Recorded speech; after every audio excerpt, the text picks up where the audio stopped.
Champion Nadia হাততালি দিয়ে অভিনন্দন জানাই।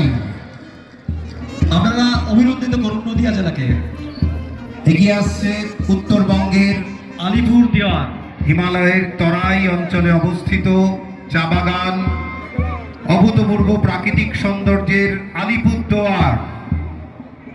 মাননীয় মুখ্যমন্ত্রী মমতা বন্দ্যোপাধ্যায় উত্তরবঙ্গের সার্বিক উন্নয়নের অন্যতম দৃষ্টান্ত আলিপুরদুয়ার।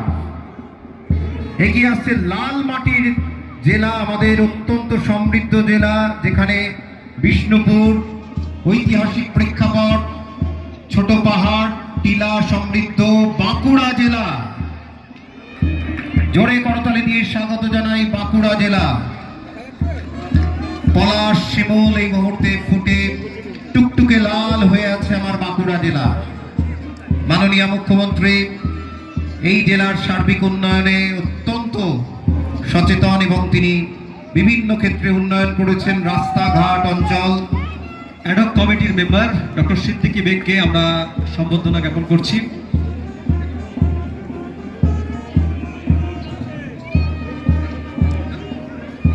বীরভূম জেলা, যে জেলায় রবীন্দ্রনাথ শান্তিনিকেতন, অপূর্ব শান্তিনিকেতনের জেলা বীরভূম, লালমাটির জেলা, পলাশ শিমুলের জেলা বীরভূম।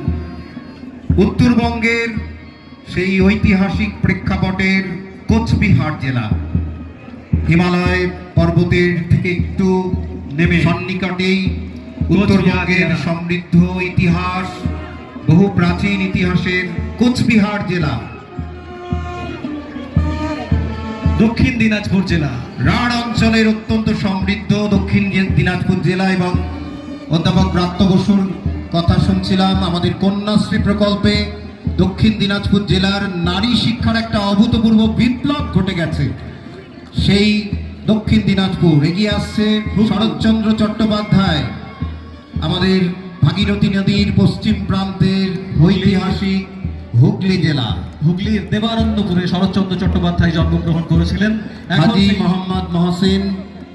হুগলি জেলার ঐতিহাসিক প্রেক্ষাপট, বহু ইতিহাস, ফুটবল, যেখান থেকে সুধীর কর্মকার বহু বিখ্যাত খেলোয়াড়কে আমরা পেয়েছি, পরবর্তীকালে ভারতবর্ষের হয়ে খেলেছেন, সেই হুগলি জেলা।